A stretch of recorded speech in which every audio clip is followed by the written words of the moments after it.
Olá, bom dia, boa tarde, boa noite. Eu me chamo Paulo Freire e esse é o Leituras do Paulo.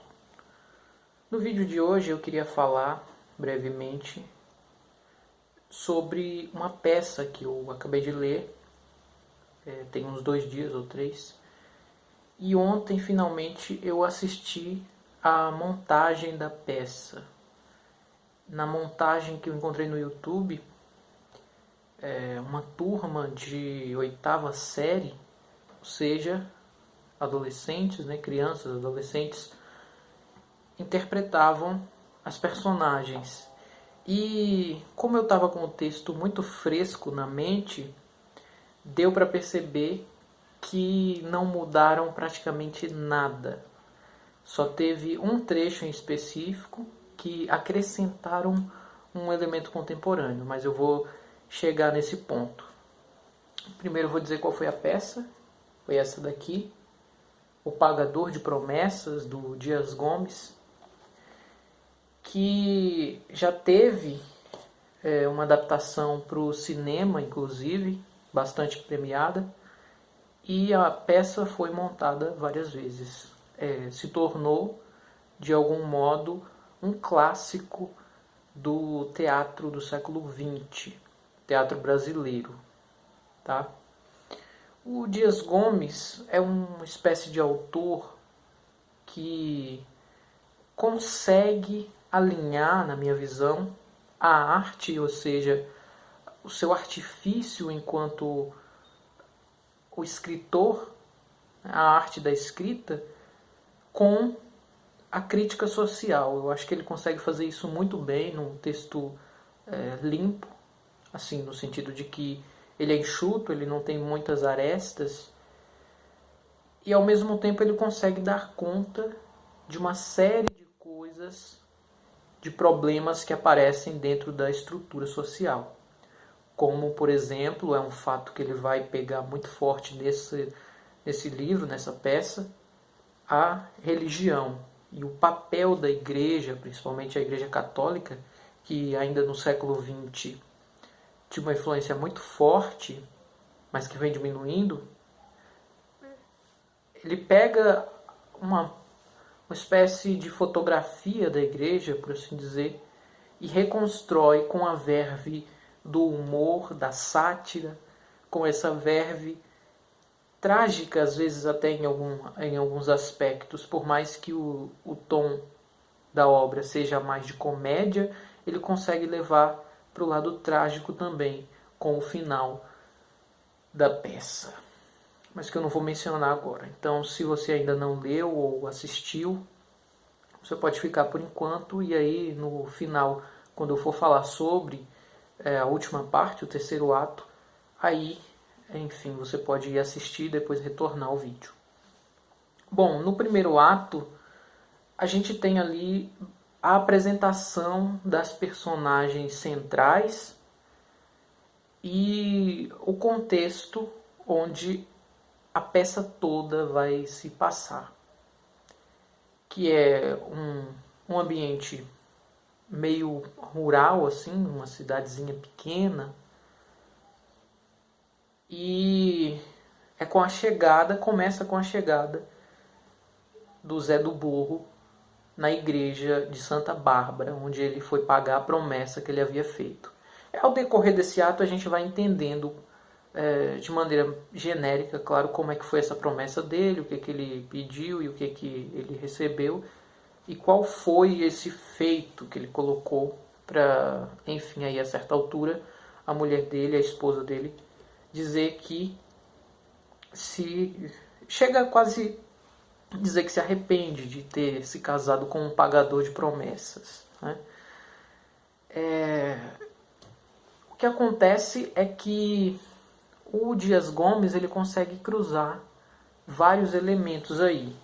Ele traz, e é importante saber o contexto da promessa justamente por isso, porque, contando resumidamente a promessa que ele faz, o burro dele, Nicolau, que andava com ele para cima e para baixo, para onde ele ia, acaba sofrendo um acidente num dia que estava tendo uma trovoada, e ele promete carregar uma cruz tão pesada quanto a cruz do próprio Cristo, até uma igreja de Santa Bárbara.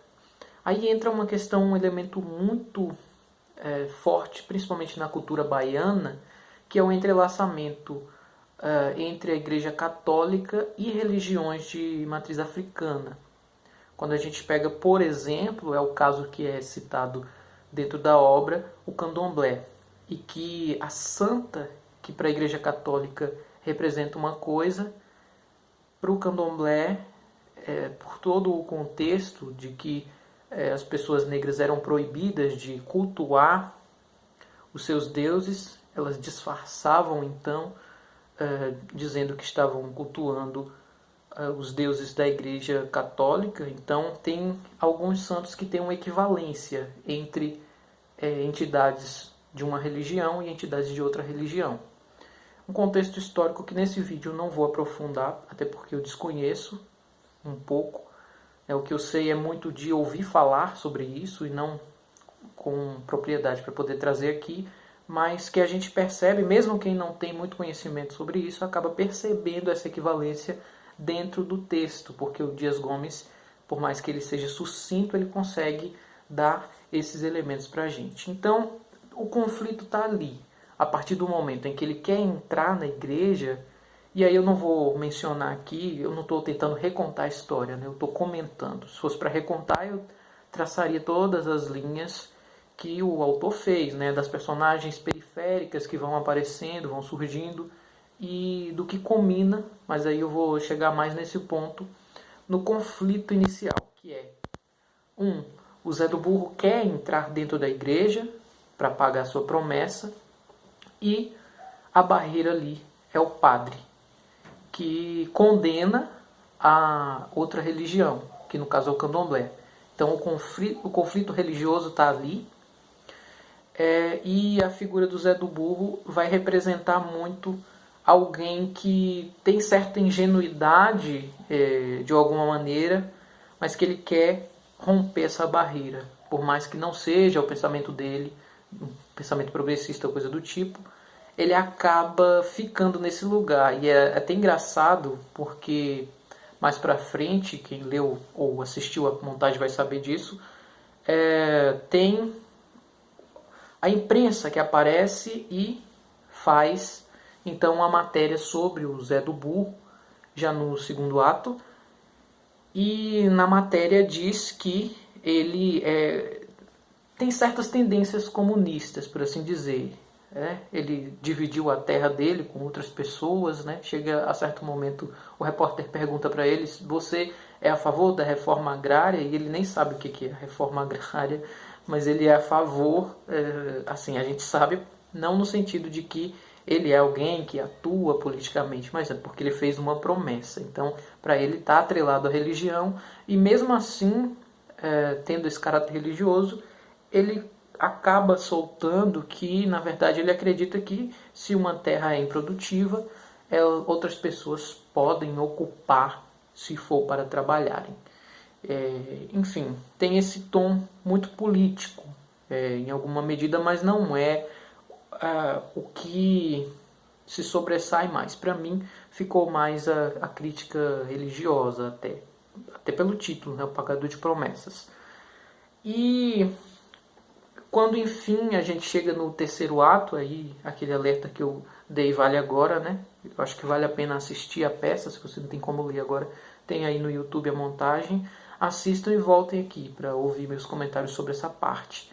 Tem ali todo aquele contexto que eu acho que o Dias Gomes ele mimetiza bastante, ou seja, ele traz para a ficção quase que copiando e colando como que a construção social aparece.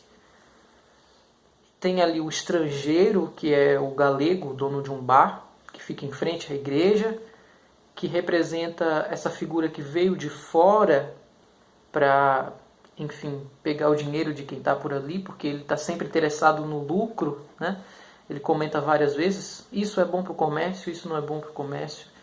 Tal. Ele é uma figura bastante caricata, inclusive, Você tem a baiana, que vem de acarajé, que ela também tem os interesses dela ali. Não porque ela vem de acarajé ou coisas do tipo, mas isso vai aparecer mais fortemente numa conversa dela com o Zé do Burro, quando ela tenta convencer ele a ir para o terreiro ao invés de ir para a igreja. E ele fica naquela, mas a minha promessa falava em igreja e não em candomblé. Enfim, por mais que naquele contexto é sempre dito, mas a santa é a mesma, né? É a equivalência, que no candomblé seria Yansan e lá na igreja católica seria Santa Bárbara, se não me engano. E nesse terceiro ato aparecem também outros elementos culturais, como por exemplo a roda de capoeira. Tem ali os personagens periféricos, aqueles que eu estou chamando assim por não serem o foco da narrativa, mas que de alguma maneira eles participam do enredo, do desenrolar dos acontecimentos. E tem também a questão dos policiais. Assim, estou resgatando agora da memória, que aparecem, se não me engano, 3 policiais e tem também esse conflito. Bom, tudo isso no final desemboca numa confusão. A polícia quer tirar o Zé do Burro dali, ou seja, quer fazer a média com a igreja ao mesmo tempo, e também tem aquele certo preconceito no sentido de que a polícia encara o Zé do Burro ali como sendo um representante do comunismo. E isso é pintado na figura dele, em alguma medida. E em outra medida também ele é tido como o louco. De qualquer forma, ele é a figura ingênua não à toa, porque ele acaba sendo, como que eu posso dizer assim, quem fica à margem. Apesar dele ser um dono de terras, que dividiu suas terras e coisas do tipo, mas ele representa não só a figura do próprio Zé do Burro ali, o sujeito que fez uma promessa, mas ele representa uma série de outras coisas. E quando a coisa fica tensa ali nesse final, e ele diz que vai entrar na igreja, as coisas começam a ficar confusas, acaba tendo uma confusão, os capoeiristas ficam do lado dele, do outro lado você tem a polícia e a igreja meio que se fazendo de santa. Desculpa a ironia do trocadilho aqui, mas é um pouco isso. Fica meio à margem ali da discussão. E nessa enrola toda sai o tiro e o Zé do Burro acaba morrendo. E tem aquele final belíssimo das pessoas entrando com ele em cima da cruz dentro da igreja, representando ali o mártir que talvez fosse uma espécie de figura, não que ele em si se visse assim e quisesse representar, mas que acabou sendo a representação da luta das pessoas por aquilo que elas acreditam, ou seja, da parte mais frágil da sociedade. Eu achei uma obra sensacional.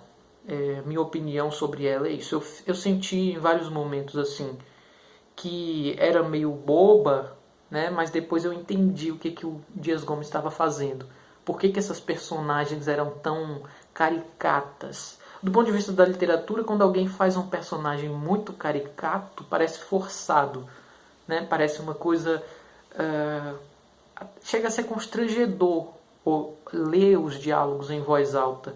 Eu tenho o costume de ler sempre em voz alta e chega a ser constrangedor em alguns momentos, porque essas personagens são tão caricatas, algumas delas.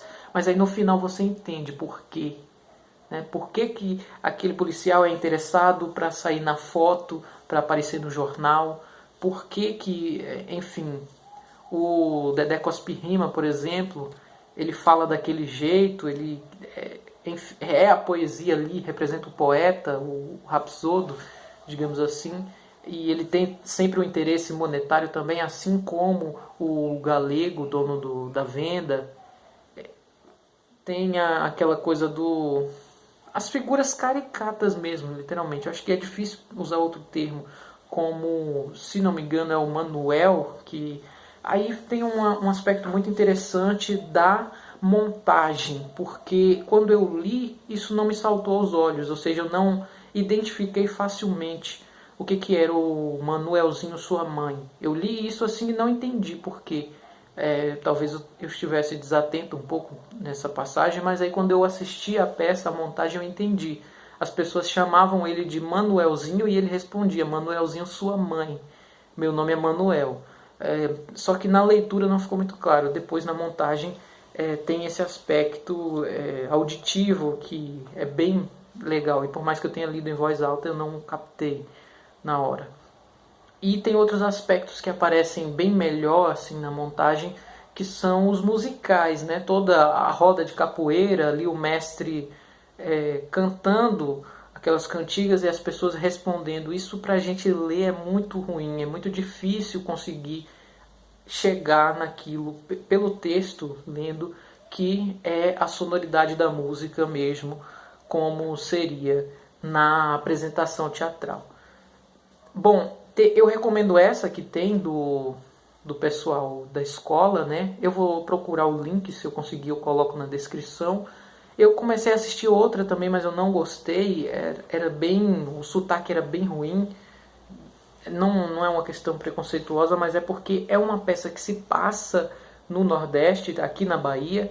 Tem essas personagens bem representativas assim da Bahia, e quando você ouve, eu tinha assistido a primeira versão que eu estava assistindo, era uma montagem em São Paulo, e o sotaque saía muito forte, o sotaque paulista, e aquilo incomodou. Eu, enquanto nordestino, assistindo essa peça, não estava gostando de como estava sendo conduzida. E eu fui procurar outra versão que eu acabei encontrando essa, que só tem uma personagem que tem um sotaque diferente, que é a esposa do Zé do Burro, que ela tem um sotaque paulistano, mas todas as outras personagens têm um sotaque mais nordestino, baiano, e dá pra ouvir e não se sentir tão incomodado quanto se sentiria em outra.